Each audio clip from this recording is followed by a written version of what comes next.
Hello, welcome to The Moment episode 4. This time of 3 stories, all from Northumberland. I'll start by talking about the recent controversy surrounding the council's plans for Morpeth, and then I'll be talking about the potential for a move away from the Labour Party for Bedlington voters in the May council elections, and finally I'll be discussing the new biomass power plant in Cramlington, who's behind it and what it means for the local area. But first, let's start with the recent developments in Morpeth. Now, if you remember in the first episode, I spoke about people protesting after 3 building proposals were put before the council, and of course those proposals were all accepted by the council. So then in the second episode, I used a follow-up interview with a business owner in Morpeth to sort of as a jumping-off point to talk about the Northumberland developer Arch. Now, I do need to make a clarification here. In that show I said that Arch buy the land and then construct buildings on the land. However, they seem to have several different strategies regarding property development. So in some cases, such as Wansbeck Business Park, which was an acquisition of theirs in 2015, according to their case studies page, what they say is that they, quote, acquired 2 significant investment opportunities on WBP, increasing influence and support for business while providing development opportunities to contribute to the wider regeneration strategy for the town centre. So in this case, they were simply acquiring 2 plots in Wansbeck Business Park in order to develop for later use. They weren't buying the entire property. However, in the case of, say, the Ashington Leisure Centre, what happened with that was that they bought the land and then they themselves financed construction of the leisure centre and built it themselves. So that was a completely in-house project. So, like I say, they have several different approaches to property development. Sometimes they build things themselves, other times they buy the land and then give the actual construction contract to other developers. And in the case of the Morpeth developments, that is what they've done. There's actually 2 developers who were involved in that. One of them was the Home Group, who were going to be building the 200 homes on the Lonesdean site, and the other one was Maple Grove Developments, who were going to be responsible for the retail park. Now, the interesting thing about this is that the Home Group has actually withdrawn from the project. According to the BBC News, quote, the Home Group said it would no longer be pursuing the scheme owing to a number of reasons, including current market conditions. This in itself wouldn't be particularly startling, except that it happened after the planning proposals were called in for a government inquiry by Secretary of State Sajid Javid.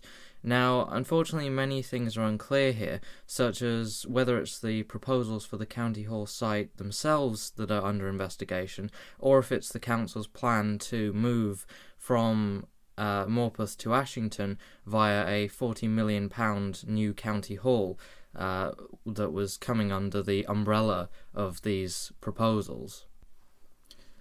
It's also not confirmed why the Home Group has pulled out of the scheme.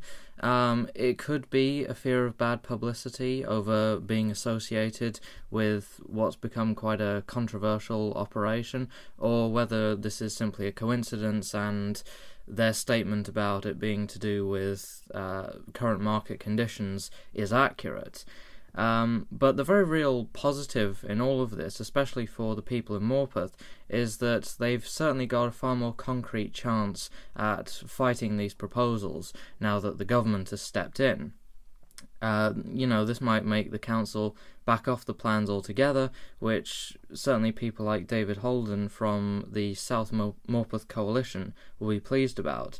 And in fact, he's quoted by the BBC as saying, quote, the resolutions passed out at the planning committee were disgraceful and made a mockery of the Morpeth neighbourhood plan, which was endorsed by nearly 4,000 residents last year with a 93% majority.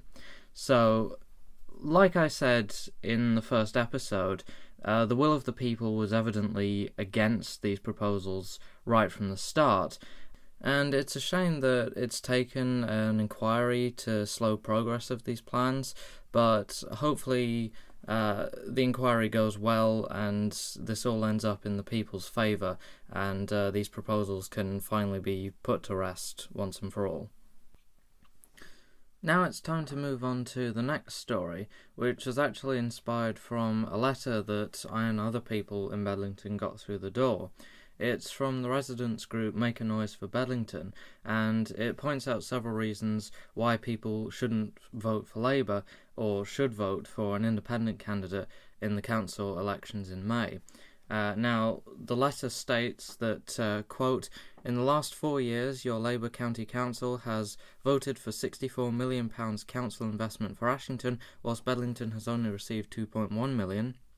Claimed credit for facilities which were built using money from the PFI and which aren't even open for us yet, despite being promised for September 2016.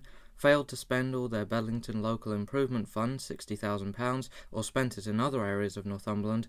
Failed to come up with a coherent plan for the development of Bedlington. Failed to ensure the money from the sale of the Tesco site or the daycare centre is reinvested in Bedlington. Allowed rampant house building across Bedlingtonshire without improving the infrastructure and facilities in the town to cope with the extra demand, and failed to keep you, the voter, informed of their decisions and their reasoning behind them." So this is a very damning letter and a pretty damning appraisal of the council, and it's especially interesting because Bedlington has always been a Labour stalwart, so to suddenly have this shift away from Labour in such a dramatic fashion definitely shows that there is a lot of ill feeling towards the Labour council. And I spoke to some people in Bedlington to get their views and to ask the question whether they think people are turning away from Labour. You think people are turning away from Labour? Yeah, definitely. Really? Yeah. Well, we are. Right, why Yeah. so? I've just won't vote Labour again. Why? They're not Labour anymore. Actually, to be honest, I voted for Tony Blair first time he got in, and then after that it was I just didn't vote for Labour anymore. What about the local elections? Local, I'll probably be voting for independent. Really? For the independent candidate. Yeah. I've heard a lot of that, yeah. Yeah. Okay, people are turning away from Labour this Oh, aye. Why is that? COVID. No, but in the local elections. The local elections just Bedlington's never had no for years, I've seen it. Yeah. So they're kind of independent. And for Bedlington, it's been like this for years. I'm 60-year-old. We never had nothing for 60 years. Well, I think change is needed actually. You know, it just can't go on and on and on, you know, with the same thing happening over and over. I think a lot of the younger people though don't really realise. I think a lot of young people don't want to vote, you know, because I don't think they understand, you know, the situation properly. But, I mean, I'm an older person, but I've always voted Labour. But, well, I'll be voting for my boss actually, independent, you know, because it is time for change. Okay. So this really looks like it could be an independent candidate's year for Bedlington, and in fact there are no shortage of them. There are at least 3. There's Adam Hogg, Bill Crosby and Malcolm Robinson, who are all running on independent platforms, and this is quite unprecedented for Bedlington. In fact, I actually went and looked back at previous election results, and I found something from the election centre at Plymouth University, and they've collated election information from local council elections all the way back from 1973 to 2005. So I won't go through all of the results for Bedlington. I will put a link to the PDF in the description so you can see it for yourself if you want. So in 1973 there were 2 Labour candidates and 1 independent in Bedlington, with the Labour candidates getting 1,584 and 1,555 votes, where the independent candidate only had 472. In 1981 things were a little more even. Bedlington had a candidate from all 3 major parties, with Labour winning by 778 votes and the Conservatives coming next at 305 votes. And jumping to 89, another Labour victory, 897 votes to 434. It's really only in the 2005 results that you see a change, as Bedlington Central voted Liberal Democrat, 919 votes to Labour's 797, but Bedlington East and West still voted Labour. So the historical significance of a town like Bedlington going independent, it really can't be underestimated, and there could be many reasons for this, and I think the biggest one, or at least the one that I heard most readily, was that the Labour council just doesn't seem to be listening to Bedlington. Resources seem to be diverted to other parts of the county, and the rampant construction is, I think, a large part of people's animosity at the moment, especially when it comes to the Tesco developments. There have been lots of plans for a large shopping area unveiled over the last couple of years that are going to go in that particular site, and I think people are just feeling that although the council's building a lot of stuff, they're not necessarily listening to whether or not the people actually want this stuff in the first place. And I think that really is the reason why people are voting independent, because they just don't feel like the Labour Council really cares about them in particular, and they want a candidate that actually does. Whether or not getting an independent candidate in the council will actually improve things for Bedlington is another matter entirely. Of course, they will still be in what is a majority Labour-led council anyway, so the amount of influence they can have might be small, but at least it'll be something. At least the people of Bedlington will actually have representatives who they can talk to and feel that they can approach and have their voices actually heard. And come the election results after voting day on the 4th of May, it'll be interesting to see if people actually did decide to place their trust in somebody else this time. Okay, so now it's time to move on to the final story of this week. Since last year, a biomass plant has been under construction in Cramlington. Now, biomass is wood burning, so it's a sort of sustainable energy alternative to fossil fuels, basically. Now, the site itself is being developed by Estover Energy and is being built by Danish firm Burmeister & Wain Scandinavian Contractors. Now, Estover Energy are a London and Edinburgh-based company that, according to their website, quote, develops sustainable power and infrastructure projects from inception through financing and then manages them in operation.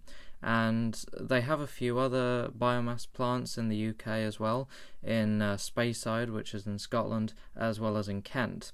And Estover say that this plant in Cramlington will be, quote, fueled from local wood provided by local growers and forest industry suppliers from an abundant local resource, 500,000 acres of forestry within 60 miles. From that description, it seems as though they're talking about GP Bioenergy in Northumberland, who do in fact, according to their website, have sustainable forests within a 60-mile radius of our base in rural Northumberland. So the access to and sustainability of the biomass material itself is already established and readily available, so Estover shouldn't be transporting biomass pellets hundreds of miles to get to the plant. As for Burmeister & Wain, they're a power plant construction company based out of Denmark, and they don't just deal with biomass plants, and in fact they have, among other things, built the Raybai power plant near Mombasa, Kenya, which is billed as being one of the cleanest, most efficient power plants in East Africa. So the project is clearly being headed by two companies with a lot of staying power, rather like the Maersk story that I talked about last time. Now, as well as providing 52,000 homes with power, the plant itself will also be creating jobs in Cramlington. According to the BBC, quote, renewable energy firm Estover said the wood-burning facility would create 200 jobs. Now, admittedly, that doesn't sound like very many, but again, as with the Maersk story, this is more a case of a big industrial interest coming to the northeast, and at the very least, this may encourage others to see the northeast as a viable place to set up shop, and that would of course create even more jobs. So while this in itself may not create thousands of jobs in and of itself, it may be the catalyst for others to follow suit. Now, there has been some controversy around Burmeister & Wain. Earlier this month it was revealed that subcontractors working for them on a biomass plant in Sandwich, as well as another group of contractors working in Rotherham for another Danish company, Babcock and Wilcox Volland, were being paid up to 61% below the agreed rate, according to the BBC. Now, in these cases, it was Pensions Denmark who were actually responsible for the payments themselves, but of course, being Burmeister & Wain being the overseers for the projects puts a bit of a black mark against them. According to Unite, quote, construction workers should be paid at least £16.97 an hour under the National Agreement for Construction and Engineering Industry. And then they go on to say, quote, yet skilled non-UK workers on projects run by Babcock and Wilcox Volland and Burmeister & Wain reportedly were only paid the national minimum wage of £7.20 an hour. This has sparked protests outside Pension Denmark's headquarters, and Unite have set up a petition to, quote, stop Danish construction firms undercutting the pay rates. So this definitely puts a potential question mark against the project in Cramlington as to whether something like this has happened or potentially could happen. So while, yes, the end result is definitely going to be a good thing for the local community, with it being a green power station that's, helping 52,000 homes, as well as powering two large pharmaceutical companies, and with the prediction from Estover being that the plant itself will create 200 jobs, that pay controversy, I think, is still going to continue to linger overhead. And that's all for this episode of The Moment. I'll be back, of course, in a fortnight's time with more stories from around Northumberland. And, of course, if there are any stories in your area that you'd like me to look into, you can contact me at Oliver the Millio on Twitter or post in the comments below. Thanks for watching. Until then, I'm Oliver Ralph, and this is The Moment.